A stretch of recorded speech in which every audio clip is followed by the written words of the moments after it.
फारस देश भी हिंदुस्तान और चीन के समान था और कई नरेश उसके अधीन थे। वहाँ का राजा महाप्रतापी और बड़ा तेजस्वी था और न्यायप्रिय होने के कारण प्रजा को प्रिय था।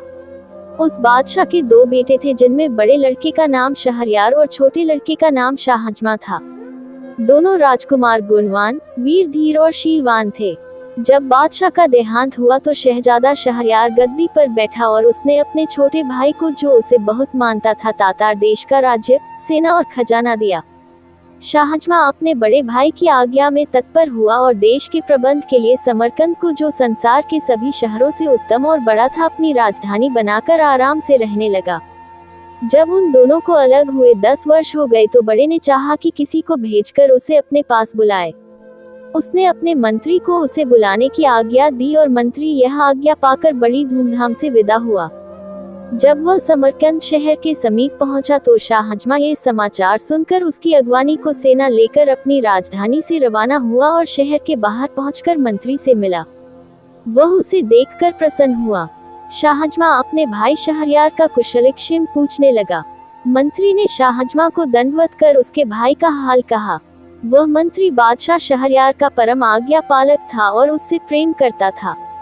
शाहजमा ने उससे कहा कि भाई, मेरे अग्रज ने तुम्हें मुझे लेने को भेजा, इस बात से मुझको अत्यंत हर्ष हुआ।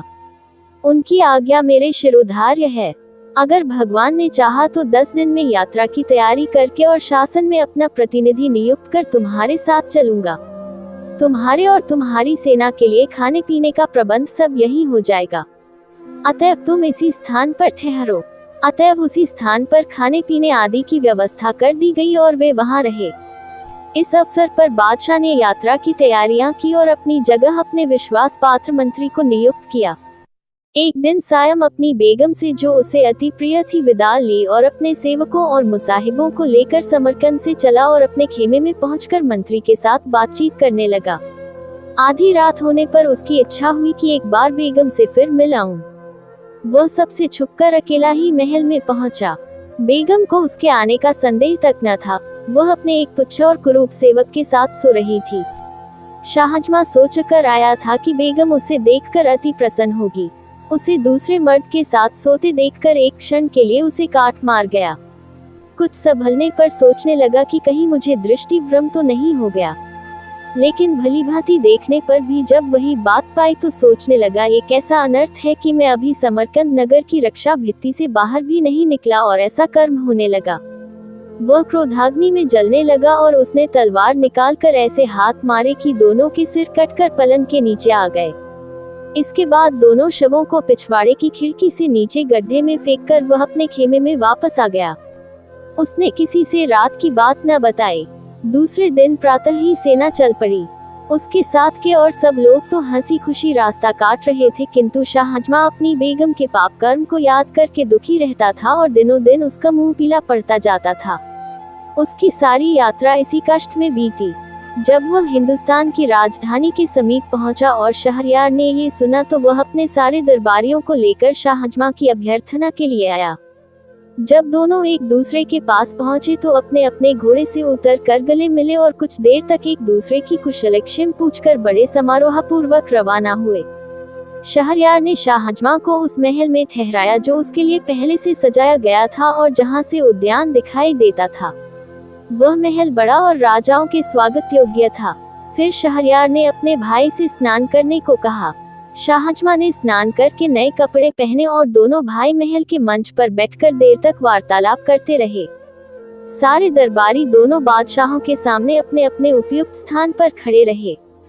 भोजनोपरांत भी दोनों बादशाह देर तक बातें करते रहे। जब रात बहुत बीत गई तो शहरयार अपने भाई को आतिथ्य गृह में छोड़कर अपने महल को चला गया। शाहजमा फिर शोकाकुल होकर अपने पलंग पर आंसू बहाता हुआ लौटता रहा। भाई के सामने वह अपना दुख छुपाए रहा, लेकिन अकेला होते ही उस पर वही दुख सवार हो गया और उसकी पीड़ा ऐसी बढ़ गई जैसे उसकी जान लेकर ही छोड़ेगी। वह एक क्षण के लिए भी अपनी बेगम का दुष्कर्म भुला नहीं पाता था। वह अक्सर हाय हाय कर उठता और हमेशा ठंडी सांसें भरा करता। उसे रातों को नींद नहीं आती थी। इसी दुख और चिंता में उसका शरीर धीरे धीरे घुलने लगा।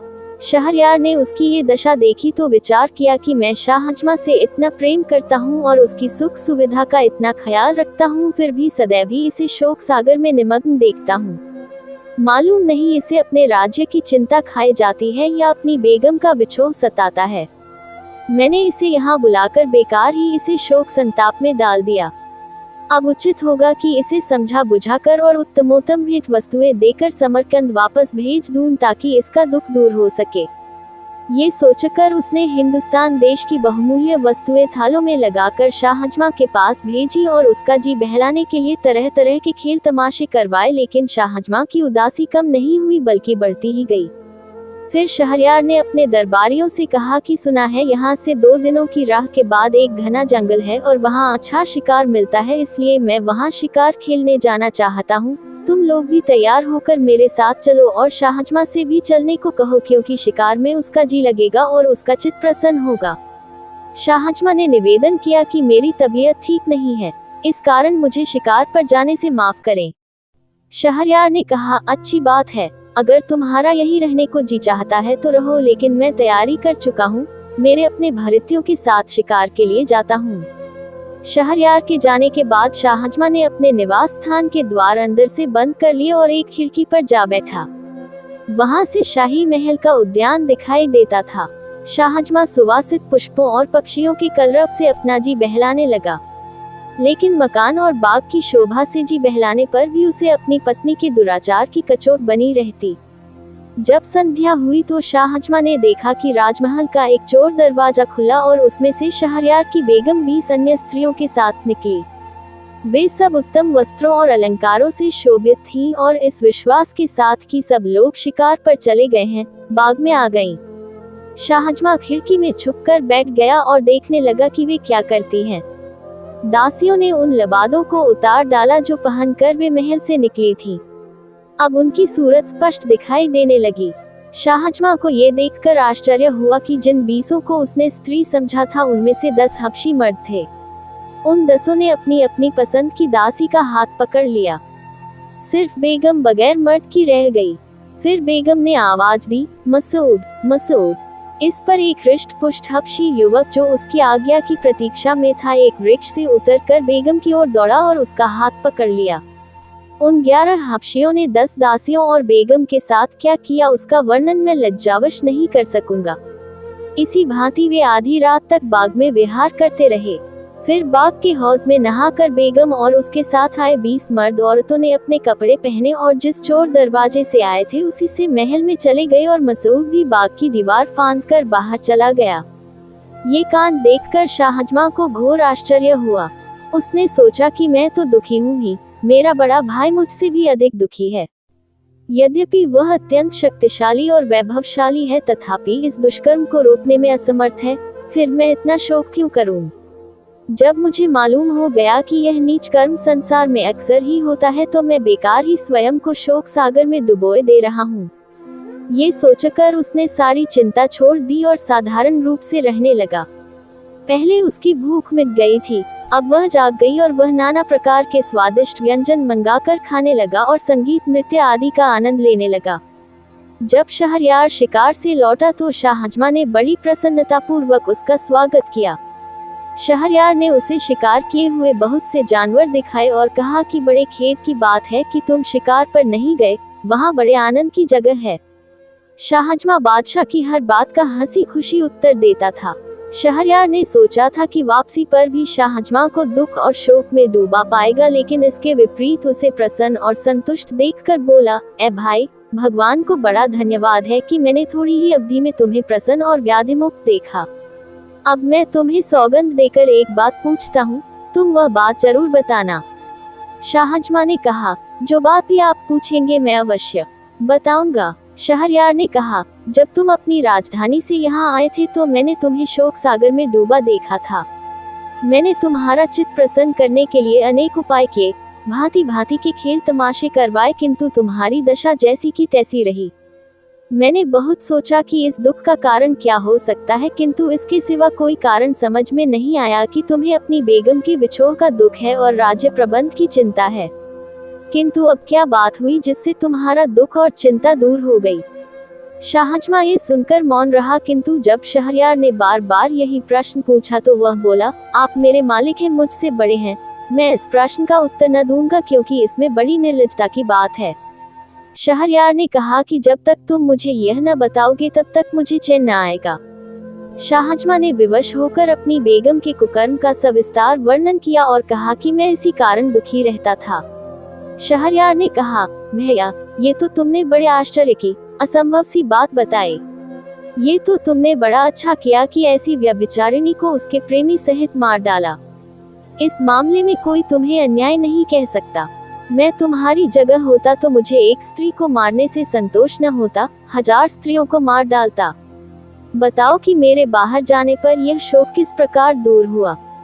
शाहजमा ने कहा, मुझे ये बात कहते डर लगता है कि ऐसा न हो कि यह सुनकर आपको मुझसे भी अधिक दुख हो। शहरयार ने कहा कि भाई, तुमने ये कहकर मेरी उत्कंठा और बढ़ा दी है, मुझे अब इसे सुने बगैर चैन न आएगा, इसलिए यह बात जरूर बताओ। विवश होकर शाहजमा ने मसूद, 10 दासियों और बेगम का सारा हाल बताया और बोला, ये घटना मैंने अपनी आंखों से देखी है और समझ लिया है कि सारी स्त्रियों के स्वभाव में दुष्टता और पाप होता है और आदमी को चाहिए कि उनका भरोसा न करे। मुझे ये सारा कांड देखकर अपना दुख भूल गया है और इसीलिए मैं निरोग और प्रसन्नचित दिखाई देता हूँ। ये हाल सुनकर भी शहरयार को अपने भाई के कथन पर विश्वास न हुआ। वह क्रोध स्वर में बोला, क्या हमारे देश की सारी बेग में व्यभिचारिणी है? मुझे तुम्हारे कहने का विश्वास नहीं होगा जब तक मैं खुद अपनी आंखों से यह न देख लूं। संभव है तुम्हें भ्रम हुआ हो। शाहजमा ने कहा, भाई साहब, आप खुद देखना चाहते हैं तो ऐसा कीजिए कि दोबारा शिकार के लिए आज्ञा दीजिए।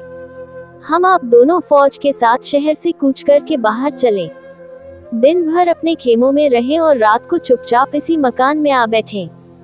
फिर निश्चय ही आप वह सारा व्यापार अपनी आंखों देख लेंगे जो मैंने आपको बताया है। शहरयार ने यह बात स्वीकार करके दरबारियों को आज्ञा दी कि कल मैं फिर शिकार को जाऊंगा। अतः दूसरे दिन प्रातःकाल ही दोनों भाई शिकार को चले और शहर के बाहर जाकर अपने खेमों में ठहरे।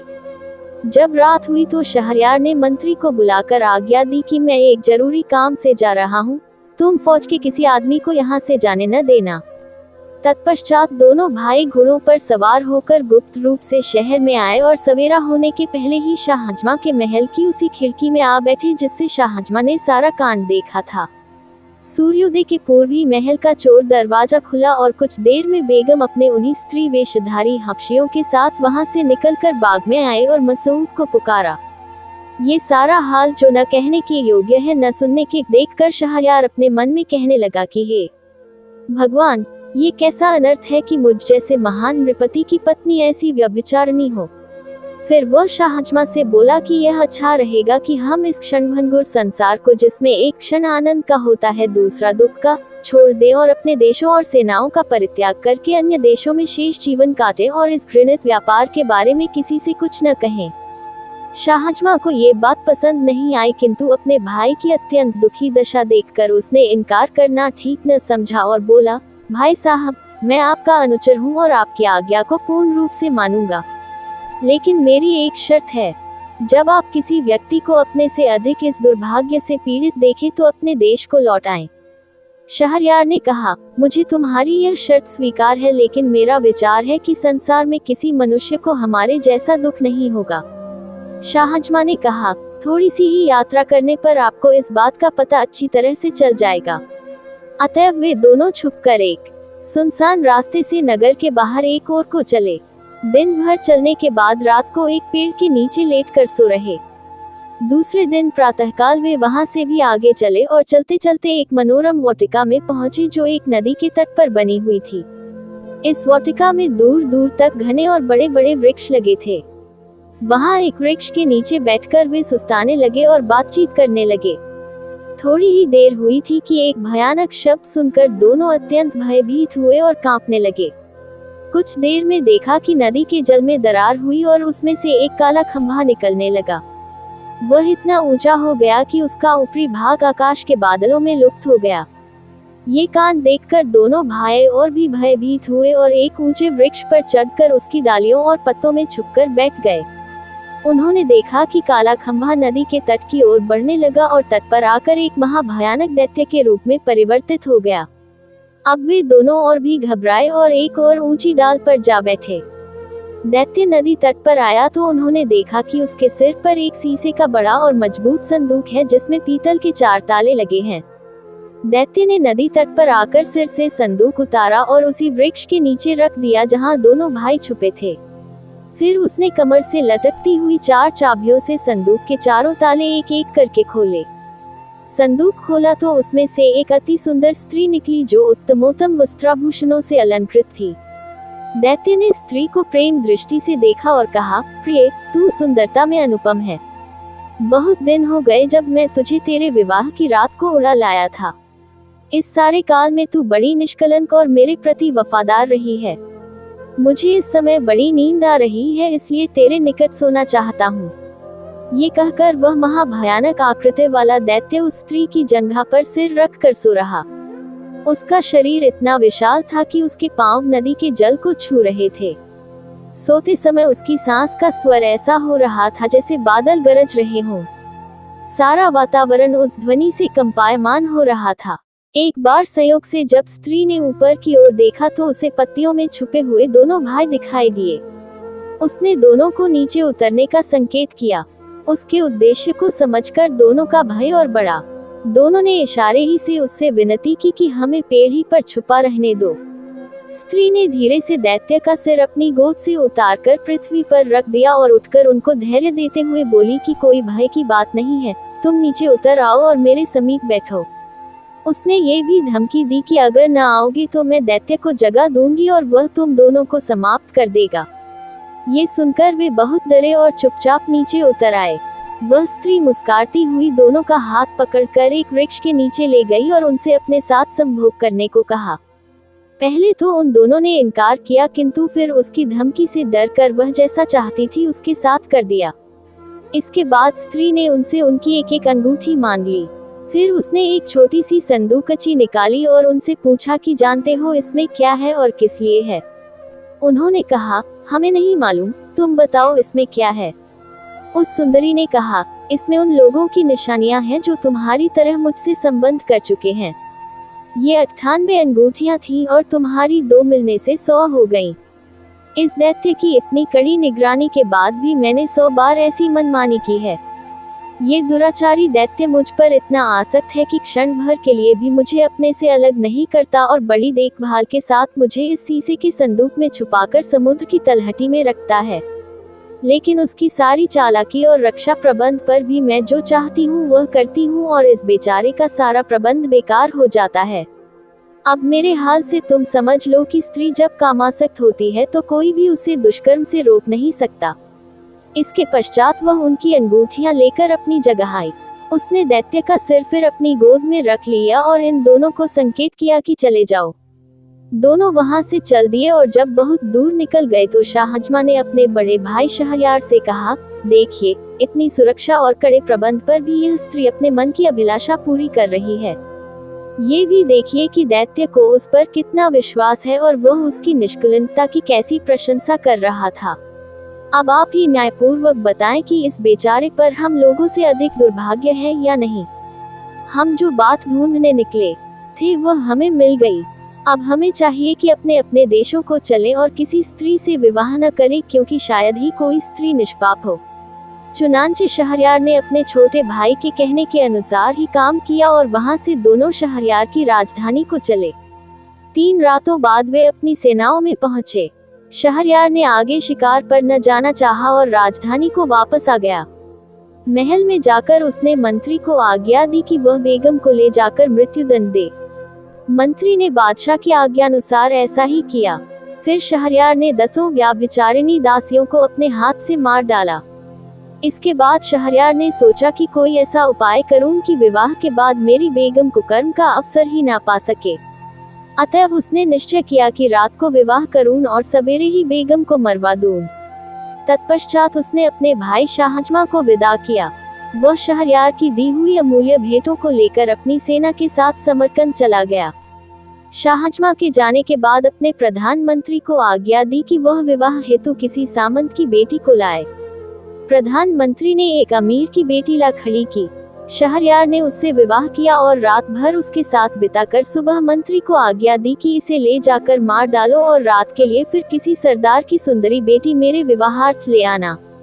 मंत्री ने उस बेगम को मार डाला और शाम को एक और अमीर की बेटी ले आया और दूसरे दिन उसे भी ले जाकर मार डाला। इसी प्रकार शहरयार ने सैकड़ों अमीरों सरदारों की बेटियों से विवाह किया और दूसरी सुबह उन्हें मरवा डाला। अब सामान्य नागरिकों की बारी आई। साथ ही इस जघन्य अन्याय की बात सब जगह फैल गई। सारे नगर में शोक, संताप और रोदन की आवाजें उठने लगी। कहीं पिता अपनी पुत्री को मृत्यु पर 8-8 आंसू रोता था, कहीं लड़की की माता पछाड़े खाती थी। जो कन्याएं अभी तक बच रही थी उनके माता पिता और सगे संबंधी अत्यंत दुखी रहते थे। कई लोग अपनी बेटियों को लेकर देश छोड़ गए और अन्य देशों में जा बसे। वहां के मंत्री की 2 कुंवारी बेटियां थीं। बड़ी का नाम शहरजाद और छोटी का नाम दुनियाजाद था। शहरजाद अपनी बहन और सहेलियों से अधिक तीक्ष्ण बुद्धि थी। वह जो बात भी सुनती या किसी पुस्तक में देखती उसे कभी नहीं भूलती थी। वार्तालाप के गुण में भी प्रवीण थी। उसे बहुत प्राचीन मनीषियों की आख्यायिकाएं और कविताएं जुबानी याद थी और स्वयं गद्य पद्य रचना में निपुण थी। इन सारे गुणों के अतिरिक्त उसमें अद्वितीय सौंदर्य भी था। एक दिन उसने पिता से कहा कि मैं आपसे कुछ कहना चाहती हूँ, लेकिन आपको मेरी बात माननी होगी। मंत्री ने कहा, यदि तेरी बात मानने योग्य होगी तो मैं अवश्य मानूंगा। शहरजाद ने कहा कि मेरा निश्चय है कि मैं बादशाह को इस अन्याय से रोकूं जो वह कर रहा है, और जो कन्याएं अभी बची हैं उनके माता पिता को चिंता मुक्त कर दूं। मंत्री ने कहा, बेटी, तुम ये हत्याकांड किस प्रकार रोक सकती हो? तुम्हारे पास कौन सा उपाय ऐसा हो सकता है जिससे यह अन्याय बंद हो? शहरजाद बोली, यह आपके हाथ में है। मैं आपको अपनी सौगंध देकर कहती हूँ कि मेरा विवाह बादशाह के साथ कर दीजिए। मंत्री यह सुनकर कांपने लगा और बोला, बेटी, तू पागल हो गई है क्या जो ऐसी वाहियात बातें कर रही है? क्या तुझे बादशाह के प्रण का पता नहीं है? तू सोच समझ कर बात किया कर। तू किस तरह बादशाह को इस अन्याय से रोक सकेगी? बेकार ही अपनी जान गंवाएगी। शहरजाद ने कहा, मैं बादशाह के प्रण को भली भांति जानती हूँ, परंतु अपने इस विचार को किसी प्रकार न छोड़ूंगी। यदि मैं अन्य कन्याओं की भांति मारी गई तो इस असार संसार से मुक्ति पा जाऊंगी, और अगर मैंने बादशाह को इस अत्याचार से विमुक्त कर दिया तो अपने नगर निवासियों का बड़ा हित कर सकूंगी। मंत्री ने कहा, मैं किसी प्रकार तेरी यह इच्छा स्वीकार नहीं कर सकता। मैं तुझे जानते बूझते ऐसी विकट परिस्थिति में कैसे डाल सकता हूँ? अजीब सी बात है कि तू मुझसे कहती है कि मेरी मौत का सामान कर दो। कौन सा पिता ऐसा होगा जो अपनी प्यारी संतान के लिए ऐसा करने का सोच भी सकेगा? तुझे चाहे अपने प्राण प्यारे ना हो, लेकिन मुझसे यह नहीं हो सकता कि तेरे खून से हाथ रंगूं। शहरजाद फिर भी अपनी जिद पर अड़ी रही और विवाह की प्रार्थी रही। मंत्री ने कहा, तू बेकार ही मुझे गुस्सा दिला रही है। आखिर क्यों तू मरना चाहती है? क्यों अपने प्राणों से इतनी रुष्ट है? सुन ले, जो भी व्यक्ति किसी काम को बगैर सोच विचार के करता है उसे बाद में पछताना पड़ता है। मुझे भय है कि तेरी दशा उस गधे की तरह न हो जाए जो सुख से रहता था किंतु मूर्खता के कारण दुख में पड़ा। शहरजाद ने कहा, ये कहानी मुझे बताए। मंत्री ने कहानी सुनाई।